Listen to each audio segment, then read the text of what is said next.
This audiobook of Flesh and Blood is presented by Red Letter Books. Copyright 2024 by Marion Thomas. Published by Red Letter Books. No part of this recording may be reproduced, distributed, or transmitted in any form or by any means. This is a work of fiction. All the names, characters, places, and events are the product of the author's imagination and used in a fictitious manner. Any resemblance to actual persons, living or dead, or actual events is purely coincidental. And now, Flesh and Blood, a dark romance, by Marion Thomas, narrated by Charlotte Price. We live not as we wish to, but as we can. Menandia. Chapter 1. Grievances.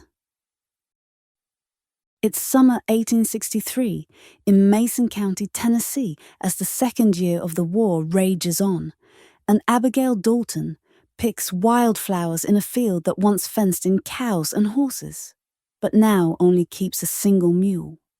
It grazes where she and her older brother Jack would run and play as children. Abigail is 20 years old now, and a natural beauty with her brown windswept hair carelessly pulled back. Her companion is a 10-year-old half-breed brown and white beagle named Fella, who ordinarily tries to avoid a swift kick from the old mule, but today is happy to tag along and chase a butterfly or two, since the only thing left to do on the dying Dalton farm is lay in the shade to escape the hot sun. Even Fella is forced to wait for the war to end like everyone else. The weeds catch and pull at her faded blue cotton dress as she gathers the flowers for her mother's grave. She pulls a tall weed from the dirt and wraps it around the flowers like a tourniquet to make a bouquet, then makes her way to the old oak tree where her mother Gretchen is buried. She passed away 8 years earlier when Abigail was 12 and Jack was 16.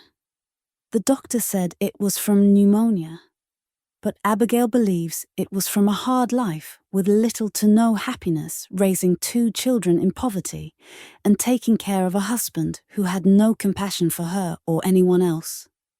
Abigail laced the bouquet on the ground near the old pinewood marker, which has turned brown from the weather and sun. Its letters are barely legible now. Gretchen Dalton, wife and mother, 1815, 1855. The Daltons have owned the land since Abigail's great-granddaddy moved here from the old country, that meaning Ireland, when he was forced to leave under the suspicion of being a horse thief.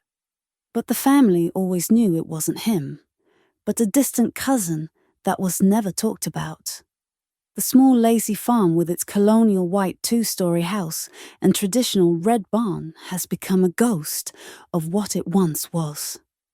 Besides the mule, only a goat and a few chickens wander the yard.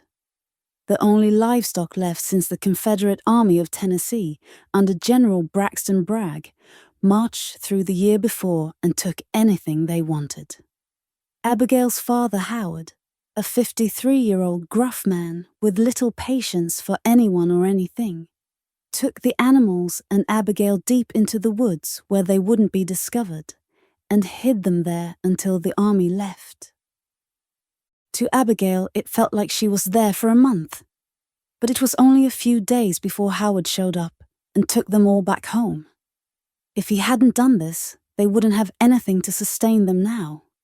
It was a constant fear everyone in the South lived with, that an army, Yankee or rebel, would show up at their doorstep.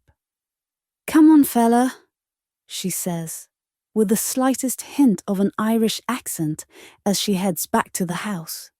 It's shell-faded and peeling, and the threadbare hem of her dress catching on the tall weeds as she walks in her bare feet. The peaceful atmosphere is only occasionally interrupted by the sound of cicadas and Howard's hoe as it bites into the dirt of their small garden, for there isn't a neighbor for 3 miles, and the nearest town, Mason's Landing, is 5 miles away. The local population is so small and dwindling more every year that it will eventually become as insignificant as the Dalton farm and cease to exist. If Abigail were to choose a word that best described her sentiment, it would be isolated.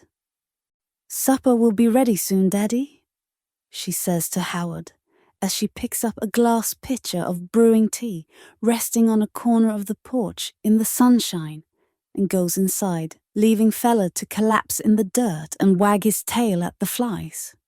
She makes her way through the old house with its minimal furnishings, which have been used by many Daltons for decades. As she passes Jack's room, she pauses in the open doorway for a moment. Maybe he's returned, and what a surprise it would be to discover him back home hanging up his fishing pole with a passel of trout for supper. Or maybe she stopped out of some solemn respect for her older brother, to acknowledge his space, his possessions as she passes by. In either case, she scans the room with lonesome eyes, wishing he was there. In her bedroom, Abigail sits at a small desk at the window which overlooks the front yard and the dirt road which leads to town, and writes in her diary. June 25th, 1863. The war seems like it will go on forever. Even if it were to end tomorrow, there is not one man in the county for me to marry. I believe I will be a spinster all my life, living and dying on this farm like Mama and Daddy. It has been 1 year and 4 months now since Jack left. I pray he is all right and will come home soon. I am impatiently waiting for something to happen, but I'm also afraid of what that might be. She hurries to the kitchen where she rhythmically prepares supper for her and Howard. A meal she's prepared so many times it's become a routine. After a cacophony of pots and pans, dishes and utensils, she sets the table with hot baked potatoes, steaming ears of corn, green beans, warm biscuits, and the pitcher of tea, which would otherwise be sweet the way any Southerner would drink their tea. But since the war has dragged on longer than anyone expected, the cost of sugar has made it impossible to sweeten anything, if any sugar can be found at all. She takes 2 skillets of freshly baked cornbread from the stove as Howard walks in and sits down with a bottle of whiskey. "I'm taking some cornbread to Rachel tomorrow on my way to town. Do you want to go?" she asks. "Have to mend the fence again tomorrow. That fool goat keeps chewing through it," grumbles Howard. "What about saying grace?" she asks. "Go ahead. Ain't no one stopping ya," he says, as he shoves a fork of green beans into his mouth. Abigail picks up her fork and takes a bite as Howard takes a swig from the bottle. "You drink too much of that," she scolds him. "It's just a taste," he says in defense of himself. "We can't afford it, Daddy," she says, trying to remind him of the current state of affairs. Money was scarce, and goods and necessities were even more difficult to come by, because they were either in small supply or too costly. Howard just ignores her and continues to eat. What did it hurt for him to drink a little bit of moonshine now and then?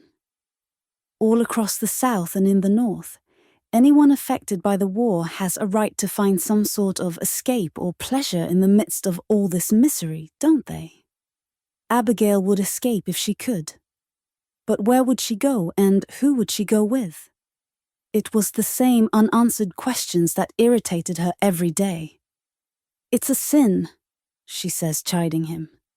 "It's not," he answers back. "They drank wine in the Bible. They did everything in the Bible. And it's still a sin, just like this war. Fighting and killing over slavery, which is also a sin." "I don't know nothing about slavery," says Howard. "We never had slaves. All the Daltons that lived here and worked this land did it on our own, by the sweat and blood of our own hands," he says with pride, before picking up an ear of corn slathered in butter. No one in this county has slaves, adds Abigail, empathizing with him. Yet all these men are dying because of someone else's war. It doesn't have anything to do with us. Jack is out there somewhere. Howard angrily interrupts her. I told you not to say his name in this house ever again. Just forget about your brother. He's gone and he's never coming back, he yells. Abigail doesn't say a word as she pushes the food around on her plate. What do you think about the Baines' son? He asks without any emotion, as if he were trading cows. Andrew? She asks with a grimace. Andy Baines. What about him? He'd be a good husband for you. Good provider and such, he states flatly. Again, as if he's talking about selling a cow. Why would you think of him? I hardly know him, let alone have any feelings for him as a... He interrupts her by looking sharply at her as he sets his fist on the table. Who else are you gonna marry? Huh? Ain't no one else round here to look after you. You're grown up now. Time to start thinking about them things. But Andy Baines, she asks. He interrupts her again. Don't want to hear it. You got to marry someone, and he's the only option you got right now. The look of misery on his face matched Abigail's, as it seemed like he didn't agree with what he was saying, but he had to say it. Like it was something he was being forced to put forward. And the thought of an arranged marriage with Andrew Baines did not sit well with Abigail either. Maybe he won't come back like the rest of them, including Jack, and I'll be a spinster the rest of my life, she says out of spite. Howard angrily smacks the table. I told you not to say his name anymore, he shouts, before clutching his chest and grimacing in pain. Abigail panics. Daddy, are you all right? She asks, terrified. His anger subsides. I'm fine, he says as he takes a swig of whiskey. Sorry, Daddy, she says, feeling guilty as he slowly stands to his feet, his countenance and demeanor calmer now. He's a traitor to this family and his country. Don't say his name round here no more, he says casually, then trudges out of the room with his bottle as if his explanation settled it once and for all. Why couldn't she talk about her brother? Forbidden to even say his name? Why does Daddy hate Jack so much? What did he do that was so awful? She wanted to ask, but knew it would be pointless to pursue such a sensitive and obvious secret with someone who was half drunk and half angry. She wouldn't get any answers tonight. She sits alone and finishes supper, as she has done most nights of the past year since Jack left. Her mother passing fractured the family, but Jack's disappearance had shattered them. Later that evening, with the dishes washed, when the farm fell quiet and Howard was passed out on the sofa in a drunken stupor, Abigail could change out of her warm cotton dress and put on her sheer, sleeveless nightie and crawl into bed. When she was much younger, her mother would let her wear the nightie around the house day and night to play in and do chores in because it was so much cooler than wearing clothes, and it was easier to wash. But about the time she was turning 12, her mother told her she could only wear it at night for bed. She couldn't wear it around the farm any longer in front of Jack. She never understood why, and when she asked, her mother would just reply, "It's not ladylike." As she grew older and developed a woman's body, she understood her reasons. But reasons and intentions take second place in day-to-day living on a farm, where you share chores and a pond for bathing with a brother. Now, at 20, the nightie was practically too small for her now and too sheer. But it was all she had, and it still covered everything except for her legs. And in bed, what did it matter anyway? By the soft light of a lantern, she reaches for an old leather-bound Bible lying on the bedside table and opens it to where she left off, marked with an old yellowing postcard that was sent from her aunt to her mother years ago, notifying her of a cousin's illness. Gretchen had tucked it in the Bible one day, and it's been used as a bookmark ever since. She reads, Colossians 3:13. Bear with each other and forgive one another if any of you has a grievance against someone. She ponders the words and their meaning. I'll have to remember that, she says to herself. Then closing the Bible and returning it to the table, she blows out the small flame and the room immediately goes dark. She lies there looking out the open window that's partially lit from moonlight as the white cotton drapes gracefully sway with the warm breeze that gently blows through them. Lord, please keep Jack safe, wherever he is, and bring him back to me.